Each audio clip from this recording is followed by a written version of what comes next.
Друзья, в общем, я полон уверенности, что в этой серии мы должны наконец-то сделать первый выезд в город.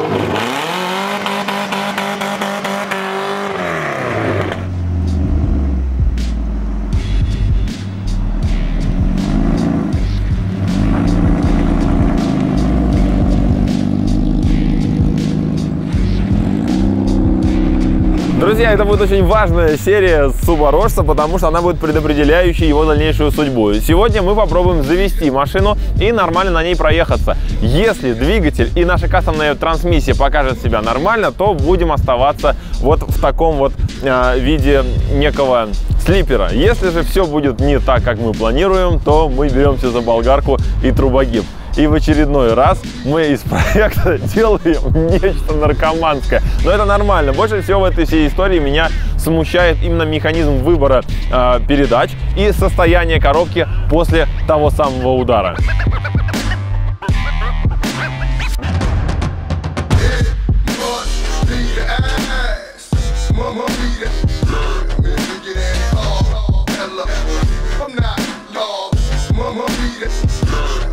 В прошлой серии мы не смогли завести машину, пытались толкача заводить, у нас не было стартера. Вот теперь у нас стартер есть. Огромное спасибо нашему подписчику, который нам его нашел и прислал. Нам нужен был именно этот стартер. Да, у Subaru в основном как бы два вида стартера. Все говорят, что есть механика, есть автомат, но в нашем случае не получилось взаимозаменить. Собственно говоря, потому что в них все-таки есть разница, а у нас кастомное крепление. Вот этот мы тоже сейчас будем дорабатывать немножечко болгаркой. И, в общем, нам нужен был именно этот стартер. Огромное спасибо тому, кто нам его подогнал. И сейчас мы его установим и попробуем завести мотор, если у нас, конечно, получится это дело.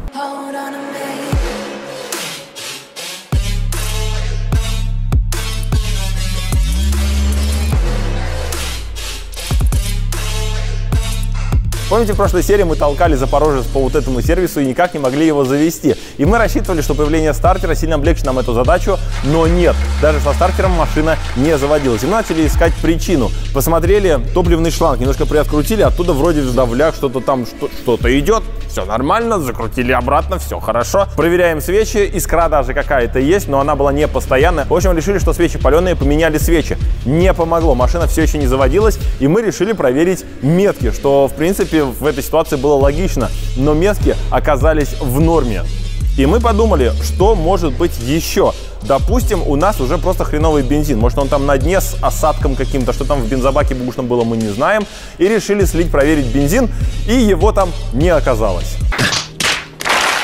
Так вот, к чему я это все говорил? Коврики, друзья, элемент от фирмы AutoFamily. Сегодняшний наш спонсор. Прекрасные ковры, выполненные из высокотехнологичного современного материала. Очень износостойкий и прочный. Обратите внимание, как сделан вот этот вот язычок, который закрывает площадку отдыха ноги водителя. Вот этот переход тоже весь закрыт резиной, что защищает салон вашего автомобиля. То есть ковролин основной на полу машины не страдает и не изнашивается. Очень классная штука. Вот не хватает это многим производителям. Берите пример. И обратите внимание, как четко сделана отформовочка. Идеально по контуру вашего салона. То есть качество, оно реально на высоком уровне. Укладываются прямо идеально. В общем, коврики реально очень качественные. Всем советую. Ссылочку на эти ковры я оставлю в описании. Попробуем. Масса. Вот, заработало топливо. Теперь оно у нас есть. Компрессия. Закрылки. Вот это уже что-то. Да ладно! И как ровно работает.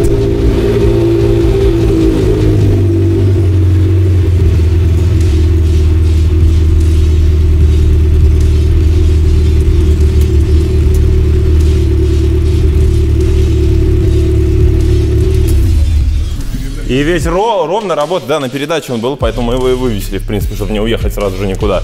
Классно, мне все нравится. Теперь, собственно говоря, мы это все подсобираем немножечко и едем наваливать. Итак, друзья, момент истины. Впервые эта херня сейчас поедет своим ходом, я надеюсь.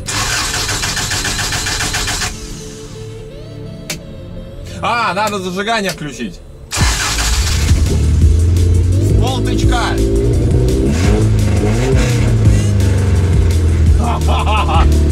А я еще не знаю, где какая передача.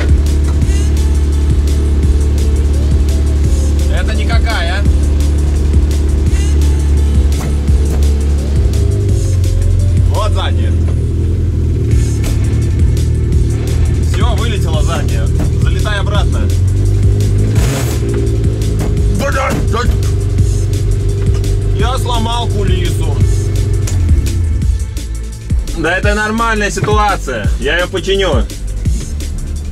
Оп! Нет.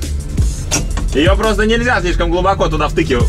Оп, оп, оп. Заднюю, когда воткнешь, просто придерживай ее. Да ладно. Вот это новость.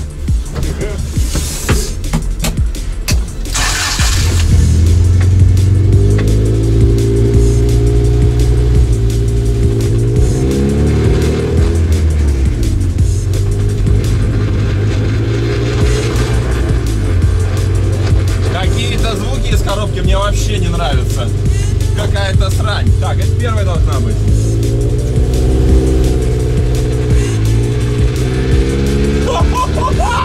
Я еду, столбы, держитесь.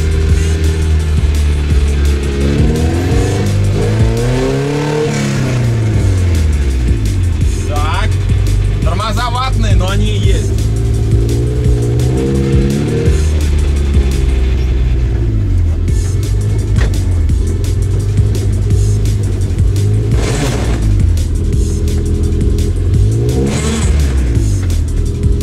Так.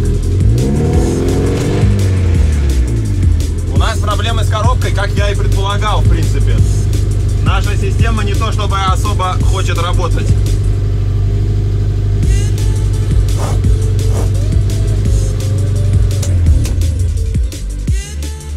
Но это жесть!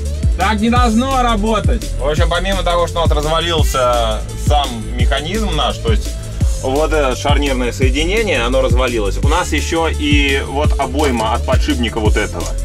То есть все шарики давно ушли. Давным-давно, кстати. Потому что я их здесь даже нигде не вижу. Ничего не высыпалось ниоткуда. Ни из пыльника, ниоткуда. Соответственно, скорее всего, была проблема изначально в том, что у нас рассыпался вот этот подшипник. А уже потом у нас были проблемы со всем остальным. Но нас это не остановит. Мы сейчас... У меня есть идея, короче. Я не просто так камеру перевесил сюда. Так. Полезай туда. Сразу. Полезай туда, ты будешь переключать передачи, а я буду ехать. Я не хочу умереть здесь. Да мы не умрем. Я отвечаю. Просто покалечимся чуть-чуть. Если мы умрем, я тебе дам денег. О, классно, туда поехали.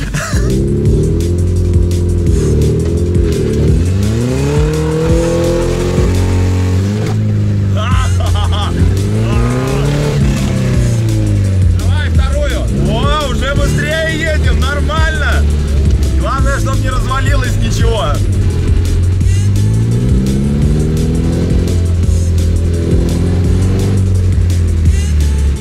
Все, ладно.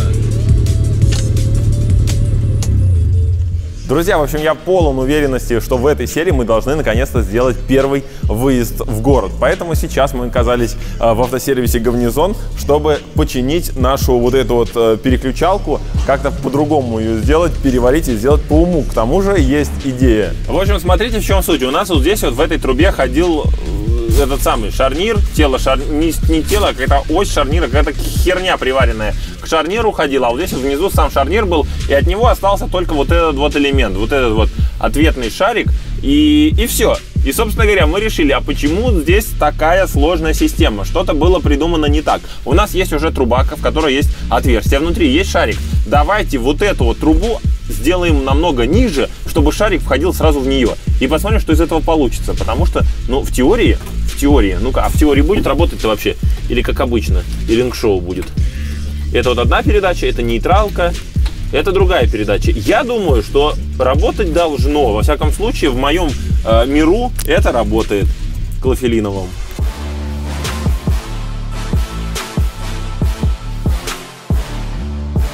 Чтобы нормально все сидело, мы сейчас вот такую вот втулочку, вот такую вот, обезжиренная уже стоит, вот сюда вот вклеим, потому что пока что как карандаш в стакан этот шарик сюда заходит. Спросите у Галкина.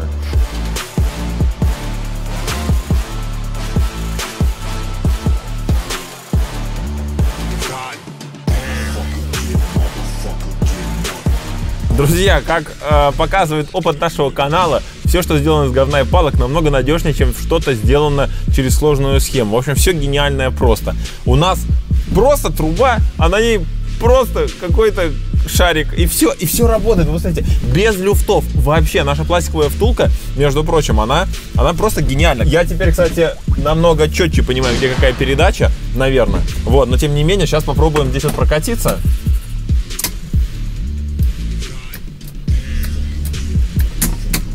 Все сломалось. Опять. Дубль 2. У нас там провод управления просто слетел. Так бывает, когда лохи.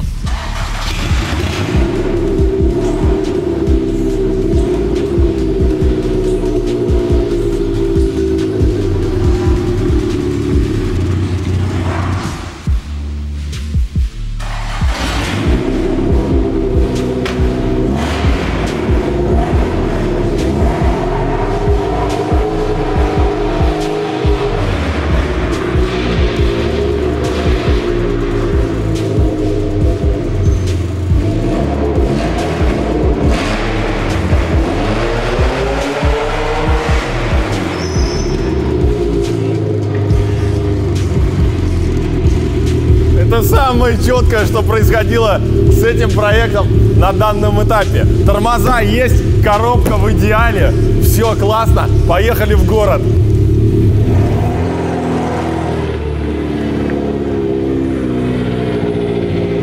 Итак, друзья, запомните этот день как первый день, когда Субарошец выезжает на дороге общего пользования.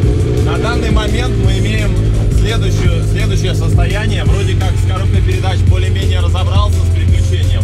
Тормоза есть, сцепление работает, двигатель заводится с полоборота. Что из этого получится, я понятия не имею. Но будем надеяться, что все будет хорошо. Сейчас мы едем, чтобы проверить способность машины переключать передачи вообще. Вторая норм.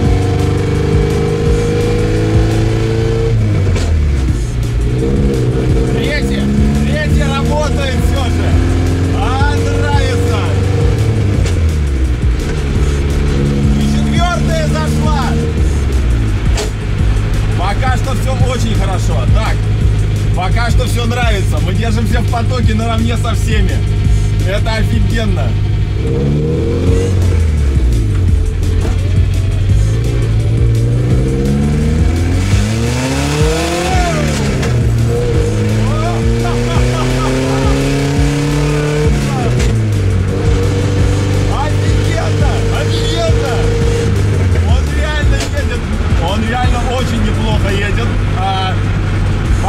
Пока что из того, что я вот заметил по косякам, что-то у меня с коробкой. Так, есть небольшие проблемы по коробке именно на понижении, по-моему, передачи. Так.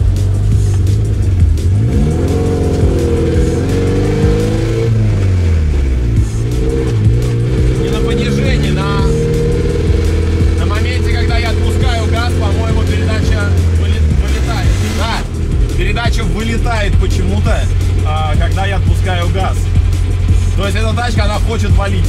Останавливаться она не хочет. Как только я отпускаю газ, но это решаемо, я думаю.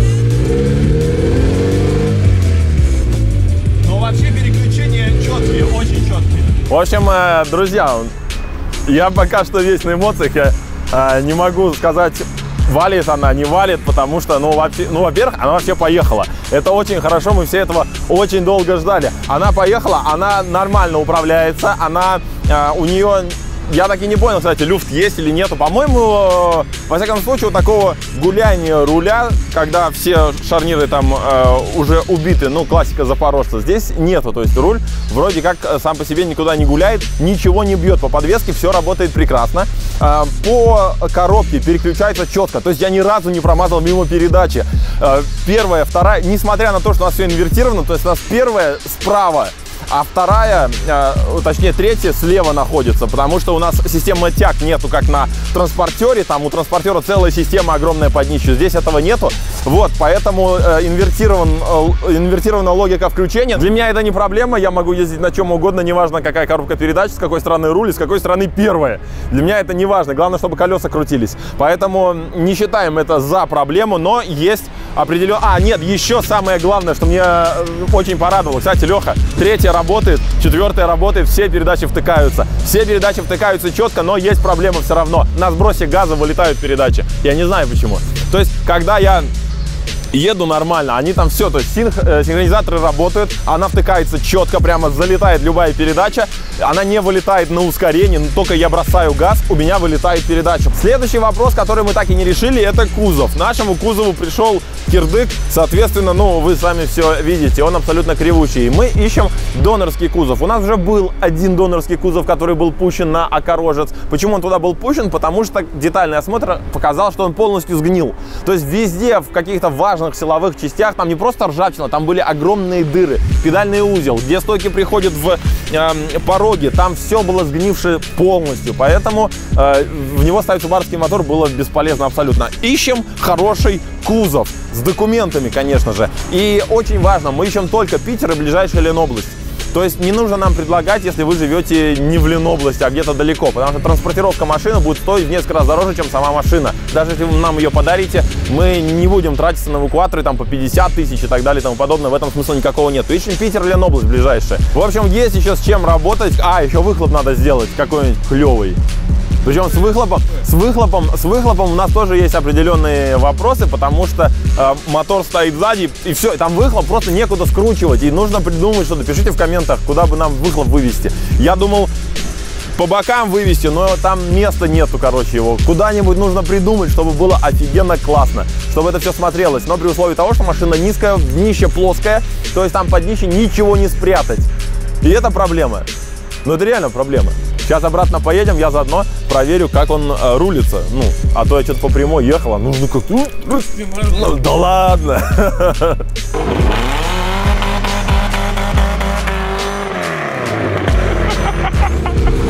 Ой, это было страшно, парни. Но она пошла боком так легко и просто. Это просто пушка. Так, по поводу рулежки. Люфтов как таковых нету. Слушается руля четко. Возможно, придется поколдовать с сошками, потому что большое количество оборотов руля требуется, чтобы поворачивать. Я чуть доворачиваю руль, а машина все еще едет практически прямо, но никаких люфтов. То есть BMW-шная рейка — это вообще топ-тема. Офигенная штука. Переключение передач, в принципе, интуитивно понятно, просто нужно в голове всегда держать вот этот момент, что первая как третья, вторая как четвертая, третья как первая, а четвертая как вторая. Но мне не привыкать, то есть у меня во всех машинах нужно понимать, что лабаш не здесь, а там, еще что-то. Ну, как бы, я быстро адаптируюсь к такой дичи, и меня это ни капли не пугает. Все норм. На данном моменте мы эту серию заканчиваем. Мы будем заниматься теперь электрикой машины, чтобы... Она сейчас едет на аккумуляторе. Далеко я уехать не могу, генератор не работает. Нужно там поколдовать немножко. И нужно решить с охлаждением мотора. Тогда мы сможем уже нормально ехать, нормально замерять машину, что самое главное, и угорать над этим всем. Все, подписывайтесь на канал. Увидимся.